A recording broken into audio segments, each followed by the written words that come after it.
मैं पहली बार सदन में आई थी, मेरी बुंदेलखंडी भाषा से एक शब्द निकल गया था। पार्लियामेंट को 8 दिन नहीं चलने दिया था। ये नारी का सम्मान है। मेरे कारण मेरे प्रधानमंत्री जी को, मेरे कारण वेंकैया नायडू जी को, मेरे कारण मेरे आज के रक्षा मंत्री जी को, मेरे कारण स्वर्गीय सुषमा स्वराज को माफी मांगनी पड़ी थी। अध्यक्ष महोदय, इसके लिए कौन जवाबदेही होगा जब मौत का सौदागर कहा गया प्रधानमंत्री जी को। जब घाव होता है, मिर्ची लगती है तो जीवन तो उठेगी, जरूर उठेगी, उठना भी चाहिए। देश की जनता देख रही है। इन्हीं के वकील खड़े हो गए थे कि अभी न्याय नहीं होना चाहिए राम के मंदिर में। मैं पहली बार सदन में आई थी, मेरी बुंदेलखंडी भाषा से एक शब्द निकल गया था। पार्लियामेंट को 8 दिन नहीं चलने दिया था। ये नारी का सम्मान है। सभापति महोदय, न राम का सम्मान न नारी का सम्मान। महोदय, मुझे उस दिन बहुत पीड़ा हुई थी। आज मैं प्रधानमंत्री जी का आभार व्यक्त करना चाहती हूँ। मेरे कारण मेरे प्रधानमंत्री जी को, मेरे कारण वेंकैया नायडू जी को, मेरे कारण मेरे आज के रक्षा मंत्री जी को, मेरे कारण स्वर्गीय सुषमा स्वराज को माफी मांगनी पड़ी थी। एक महिला के द्वारा एक शब्द निकला, उसको पार्लियामेंट को घेरा गया। अध्यक्ष महोदय, इसके लिए कौन जवाबदेही होगा जब मौत का सौदागर कहा गया प्रधानमंत्री जी को।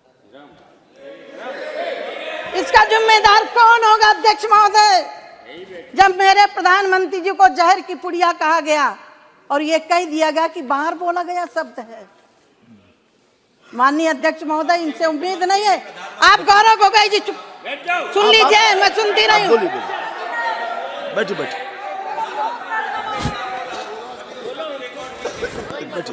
आप बैठिए उसको सुना, वो गलती कर ली। आप बोलिए। माननीय सभापति महोदय, माननीय सभापति महोदय, जब घाव होता है, मिर्ची लगती है तो जीवन तो उठेगी, जरूर उठेगी, और उठना भी चाहिए। देश की जनता देख रही है कि तुमने राम के साथ क्या किया। कोर्ट में खड़े होकर के 2019 के पहले माननीय अध्यक्ष महोदय, इन्हीं के वकील खड़े हो गए थे कि अभी न्याय नहीं होना चाहिए राम के मंदिर के लिए। क्या बात कर रहे हो? किस मुख से राम की बात कर रहे हो?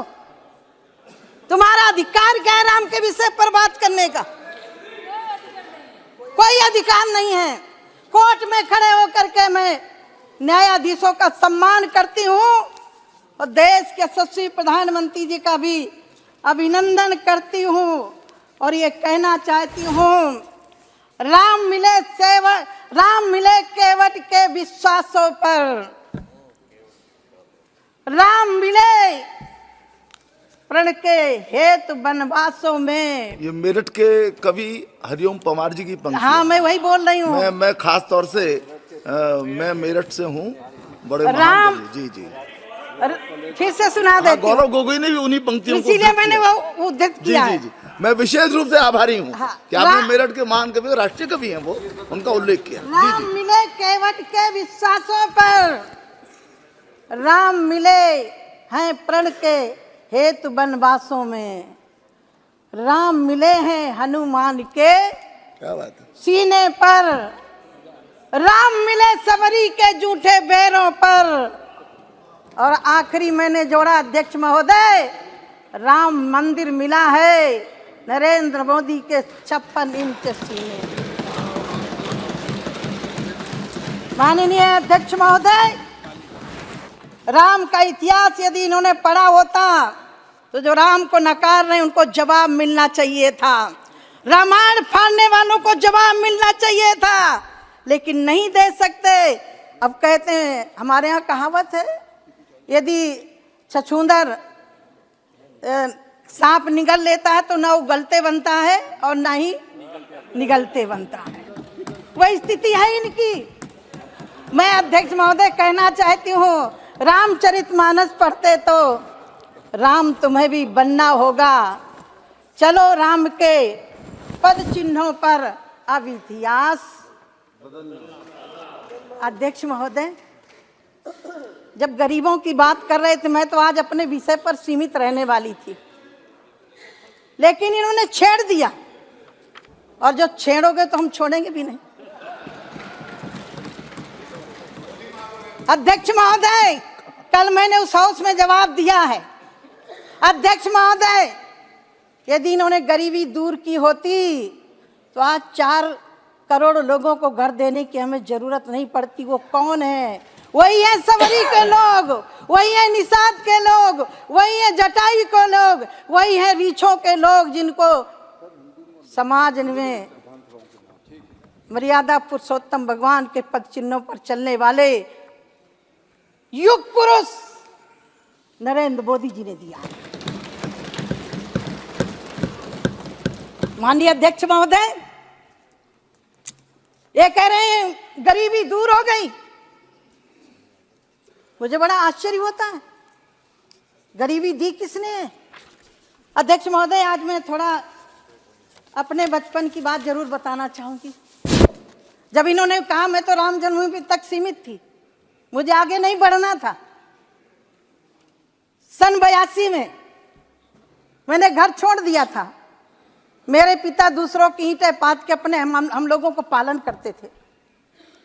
सन्यासी हो गई थी 14 साल की आयु में। श्रीमती स्वर्गीय इंदिरा गांधी जी हमीरपुर जिले में सुमेरपुर ब्लॉक में गई थी। संत थे, सरल स्वभाव था। हमने सुना कि प्रधानमंत्री जी आई हैं। 14 साल की आयु क्या होती है? लेकिन पहली स्पीच थी कि हम गरीबों को घर देंगे, गरीबों को भूखे नहीं सोने देंगे। अध्यक्ष महोदय, मुझे बड़ा विश्वास हुआ। मुझे लगा कि मैं तो घर छोड़ के चली आई, अब मेरे पिता को पक्का मकान जरूर मिलेगा। अध्यक्ष महोदय, ये नारा 14 तक चला, और मेरा सौभाग्य अध्यक्ष महोदय, गरीब की बेटी को, गरीबों को घर देने का अधिकार यदि किसी को दिया है तो मुझे दिया है। मेरे सहन से हो रहे हैं। अध्यक्ष महोदय, सूखा पड़ा था मेरे गांव में, नहर की खुदाई हो रही थी। शायद 12 साल की आयु होगी।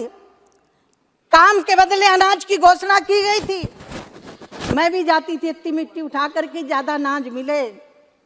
अध्यक्ष महोदय, लाल जुंडी मंगाई गई थी। मेरी माता रोटी बना के खिलाती। जुंडी माने ज्वार। मेरे बुंदेलखंड की भाषा में क्या करूं, है तो हम बुंदेलखंडी। 100 दंडी एक बुंदेलखंडी पर्याप्त होते हैं अध्यक्ष। हाँ जी, हाँ जी, हाँ। बुंदेलखंड बहुत प्यारा क्षेत्र है जी। अध्यक्ष महोदय, मैं वो दिन याद करती हूँ। मेरी माँ यदि आटा बना के रोटी खिलाती तो पूरे परिवार का पेट नहीं भर सकती थी, दलिया बना के खिलाती थी। मैं आभार व्यक्त करती हूँ देश के यशस्वी प्रधानमंत्री जी का। कोविड जैसी महामारी के समय पर एक भी परिवार भूखों नहीं मरा, और काम की जरूरत पड़ी तो मनरेगा में पैसा बढ़ा करके लोगों को काम भी दिया।